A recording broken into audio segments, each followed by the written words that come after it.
That was the most extreme version of the Legos I have ever watched. As you can... It would be if we saw the Lego movie. Remember though, Liam Neeson was the bad cop, good cop in that movie too. So I forgot that. we initially was intending to see the Lego movie, but you know, timing and all that. So we saw Cold Pursuit, the new Liam Neeson film. I think we just both agreed that we liked it. Yeah, it's a good movie. I mean, part of the thing that worries me a little bit is it's a good movie, but there were, when we walked in, there was 3 other people aside from us. Yeah, I think maybe one other person walked in. I wasn't really paying attention. Because I saw someone walk in. It was a 9:50 showing, though, so it's very possible there were more people at the 7-something showing. Yeah. But there were... And I have to say, also, just to comment on this really quick, of the people who were in there, all of them were older white men who looked like they had families. Yeah. So they all looked like the kind of people that would be going Liam Neeson would be if he was like, I can envision myself as a badass. I need to save my family. Well, they've taken my family. I don't know who you are. I don't know what you want. I don't know. I have no skills. I have no money. And no money. What I do have is a plow truck. And I know how to use it. Yeah. And he knew how to use it. Actually, he did have money in this. Yeah, he did actually have money, yeah. That being said... Because I get the feeling he doesn't spend much money. But you could also make the argument he just took a bunch of money off of... Santa was the one he killed? Because remember, he killed several people. The one that he actually cut up the cocaine afterwards. Yeah, that might have been him. Yeah, he might have had some money on him. There was a brief period where I thought, oh, are we about to get Liam Neeson high on cocaine? Because the wind is whipping around and he's slicing these bags open. First off, because we saw that in his household they had a deer that they had hunted. I'm like, is he carving this dude? Oh, okay, no, he's just cutting up the cocaine and dispersing it in the snow. Well, the wind whips some of it back in his face a little bit. So I was expecting, like... Are we just going to get Nicolas Cage? I need to save my family. We're just going to get Nick Cage high on PCP and Mandy. That's a different movie entirely. I'll tell you about Mandy when we're done with this. Mandy? Mandy. Is that on Netflix? I don't know. It was in theaters, very limited. Needless to say, all you need to know is you get Nick Cage making a homemade freaking axe out of something and just going to town, and it's like an alien world, but it's not. It's really basically... All right, I'm just getting ready to watch this. Watch it. It's fucking weird. Speaking of, just to cut to the chase, for this movie, I'm going to say you just need to watch it. But my big suggestion is, and I was telling you this outside, you need to go into this with one of two ways mindsets to watch the movie. Either one, don't soak up anything. Don't overanalyze anything. Watch it for pure there are things moving on the screen and people are occasionally being shot and there's some jokes. Yeah. That's it. Or go into this and analyze every little thing. Because, my God, is this a movie of symbolism? Ask me what it means! Ask me what it means! Well, it doesn't get that bad. No, it's but symbolism. There's several points very much where you're sitting there and you're like, dude, how? They set this up beforehand, or they made some joke out of this, or if you look in the background of this, you see it kind of leading to this. Yeah. Like, and you commented too, are there like only 30 Native American actors that they continually call upon? Well, because I recognized a couple of, to briefly explain. Yeah, there's a couple. There are two drug gangs. There's two like cocaine drug dealers, drug lords. One's White Bull, one's Viking, and they get into a bit of a scuffle because one of them thinks that the other is doing shit. It's actually Liam Neeson. Yeah, and basically, with the Native Americans, I recognize several of them from other shows and movies. Like, a big one for me is Longmire. Yeah. Like, I'm pretty sure White Bull also played Malachi in, no, not Malachi. I don't watch I haven't watched Longmire, so you're the... Oh, I know, but I liked that series. And then, like, I can't remember the name of the one that was more or less his right hand. I was like, I knew you immediately. I know exactly where I've seen movies I've seen you in. Yeah.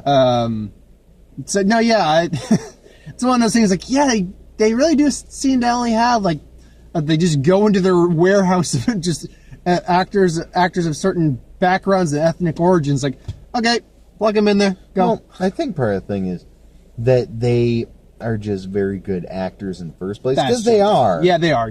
But they're also the ones who like, hey, they pop up a lot. Yeah. Where it's like, hey, we need an American actor. And that kind of goes to another point, is that when we said outside, Liam Neeson is kind of the least interesting character in this movie. Oh, well, in the sense that he really is just a good guy who just gets put in a circumstance and goes for revenge. There's nothing really fun about his character, but there's nothing really bad about his character. Even then, I would argue, well, one, I think the uninteresting part comes down to which of the two mindsets you go into this with. To where if you're willing to analyze a bunch of shit, then you could make him more interesting, because you start to notice little things he's doing, but And then freaking what was the other thing there? No, Liam Neeson pretty much just plays a guy who I would argue that he's not playing necessarily a good or bad guy. He's generally kind-hearted. Yeah, he's generally, he is a good person overall. It's just, I think one of the big things for this is the fact that they don't really, what's the word I'm looking for? No, romanticize. Oh, what he's doing. The fact that, he's being all vigilante. No, he's killing people. No, he's just trying to do what he thinks is right. right. And retribution for his son. I don't think he initially even started off wanting to do some of this stuff, but it just kind of happened, and he didn't know what else to do. But he gets kind of the shit end of the stick if you think about this as, he's an action hero in this movie. No, he's not. Because it reminded him, and I brought this up to you, you didn't see it, and I would suggest you do. It's got him, Ed Harris. Which one? Run All Night. Ed Harris is basically the guy who was his longtime friend, goes out to kill him. Vincent D'Onofrio's in there. It's actually a really good one, but it reminds me more of that kind of Liam Neeson flick where there's action in it. There's a solid amount of action, but it is more of a personal character kind of story in many ways. Speaking of which, there are characters in this film, man. Like, how likable was that kid? I would like to say, yes, technically there are characters. Technically, everyone in this movie has a name. Yeah. You just don't know it. Yeah. Unless they die. Exactly. Like, I don't know. Oh, wait, no. Grace. I was about to say, I didn't know Laura Dern's name, his wife. But he's... Oh, I think he says it he says it when she's wondering where she is. Which, we'll touch on the end in a little bit. But yeah, but first, how likable was that kid? I thought he was pretty likable. Yeah, he was likable, especially when he was a decent child actor. Yeah, it's like Liam Neeson kidnaps the Viking's son, and then it's like he's more like, I like Liam Neeson way better than my dad. It's like, you ever heard of Stockholm Syndrome? It's like, Yeah, the kid's like, I want you to be my dad, Liam Neeson. He kidnaps the kid. They're back at Liam Neeson's house. And the kid's more like, and Liam Neeson's just trying to be nice to the kid. He only has him to get at his dad. Yeah. And the kid, like, ends up snuggling up to him when he tries to go sleep. After reading him a snowplow manual. Oh, no. A snowplow buyer's guide. Buyer's guide. And you actually see the kid, too, is, like, actually interested in this because we see him driving the thing later on. But he, like, snuggles up to Liam Neeson and is like, have you ever heard of Stockholm Syndrome? It's like, kid, don't fucking lie. You've been looking for something like this as an excuse to get the fuck away from your dad. Yeah. And I mean, the action sequences when they happen are fun. They're good. Some of them are actually like really brutal. Like he punches that guy in the wedding boutique or the gown shop. Yeah, wedding boutique. The wedding boutique.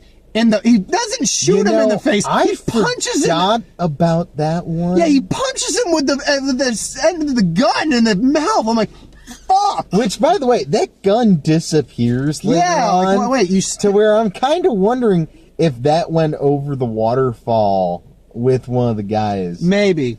Like after he maybe I'd be willing to. No, you know what? I'm almost guarantee it went with Santa because that's the last time you saw that gun. And Santa, and he didn't get any more information out of him either, so he couldn't risk having the gun on him. Yeah. No, freaking... Yeah, Santa. Basically what he does is he takes a hunting rifle, cuts off, I want to say about half the barrel, then cuts off the actual rifle stock. He creates a sawed-off shotgun. Make it a pistol grip, but it's weird because it's a pistol grip, high-powered hunting rifle. Oh, yeah. That is bolt action. But I swear I've seen the whole punching someone in the mouth with a gun thing. I've seen that before, in another movie. Like, like in John Wick 2, John Wick punches a guy's tooth out with a fucking pencil. I've seen people... Well, no, I mean specifically the whole ding. Like right in someone's mouth with a gun. I'm sure you're right. And God, that was fucked up, though. Yeah, like you saw his teeth missing, too. It's like, fuck! Jesus. Yeah, there's some hardcore action in this. Like, oh shit, they just did that. Yeah. Like one of the guys, because at first I was wondering if it was going to. Leaned over to you. I was wondering if this whole shtick of these postcard or these cue cards or title cards, that's the title cards popping up. It's like the name and the person who died. And it took me a second. I think it was the second time it happened that I realized. I think it was their real name. And what they were known as. Nickname. Yeah, assuming they had one. And I didn't realize it until the second time they did what they were doing. I'm like, oh, I hope this doesn't get old. It never fucking got old for me. Which, I have to say, everyone had a nickname. Yep. Even Janitor Chuck. Chuck the janitor, who just wanted to do actually the right thing and maybe get a little excess cash. That's it. And he goes into a story about getting a blowjob from his wife while driving a van. Janitor Chuck. We'll miss you, Janitor Chuck. You were a good guy. But the thing that... Which, I have to say, this is one of the comedic bits that I will give away for this movie. Mm-hmm. Which is the fact that... And it's dark comedy. Mm-hmm. And this is kind of what I mean by that. So the janitor comes in, is talking with them. Yeah. And is like, and then Viking goes, oh, how much did my man tell you were going to get for this? And he's like, oh, 10 grand. And Viking's like, oh, okay, yeah. Take your money. And then immediately it pops up. Janitor Chuck, Charles something or another. Yeah. And then like the symbol for his religion. Yeah. Like his headstone. And it's like, oh, he's dead. Because they had established it well enough. Yeah. And it was one thing, is like the movie isn't truly, I mean, it ends up being a dark comedy in some ways. It's not, I don't think it's intending to be that, but it just ends up being that. Well, I think at points they intended it. I mean, particularly when we get to the end of the movie where first off, the problems we have at the end of the movie is there's really not a lot of resolution going on. Like, there's a lot of unanswered questions. Liam Neeson's wife walks out on him early in the movie. Does that ever get resolved? What the fuck happens to the kid who steals the snowplow? I think it has the right ending and resolutions. If you look at the ending as more of, say, almost an art film ending, where the dark comedy twist. A lot of more artsy films or films trying to be artsy try and pull that ending, and it fails. Of we're not going to explain everything and show everything, but here's a symbolic sunrise. And then someone gets then body in the snowplow. Body in the well, the term is body in the wood chipper, but snowblower. That's what it is. Literally, this guy goes paragliding, which we had a fucking debate it's on. like, okay, was he just up there the entire hours? Well, minimum of hours had to have passed. Minimum. We see him at one point. It's broad daylight. White Bull. That's the name of the leader. Yeah. At one point, Avalanche was his nickname they too. They go up to the ski lodge, and they're there for the night.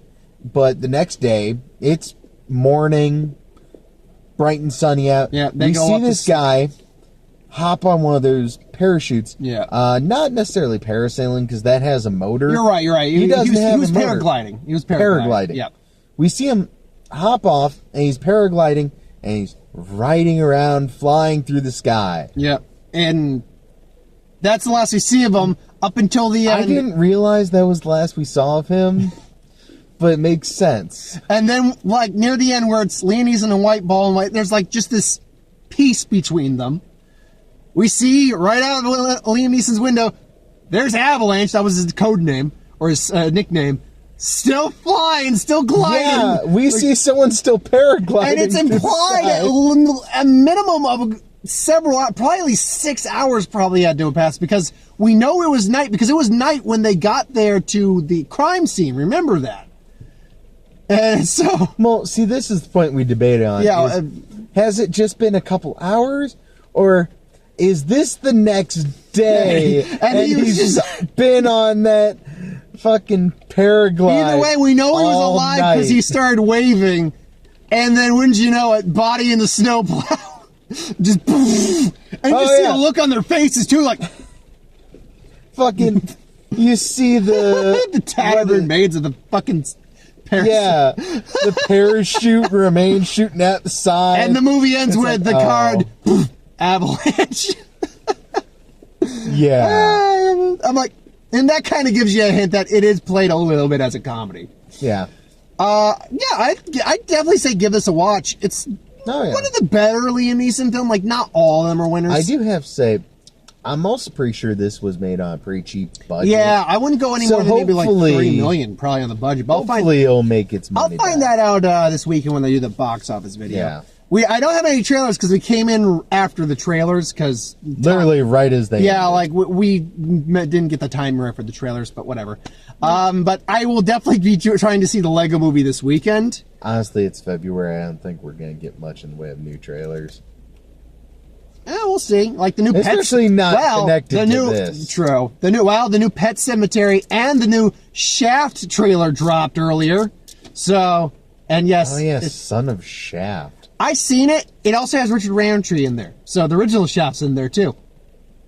Oh, okay. Did I get his name wrong? I know it's Roundtree. I was about to say, who? The original Shaft. Okay. So you get 3 generations of Shaft in one movie, which is kind of awesome. I'm sorry. My mind immediately goes to Donald Glover line of wake up in the morning in my Shaft pajamas, drink my Shaft juice. I can dig it. Oh, wait. I just realized how that sounds. We're going to leave it on that. Shaft juice. Have a good night, folks. We'll see. Well, actually, we got a little other video we're going to do in just a second. So we'll see you in just a bit. Yeah.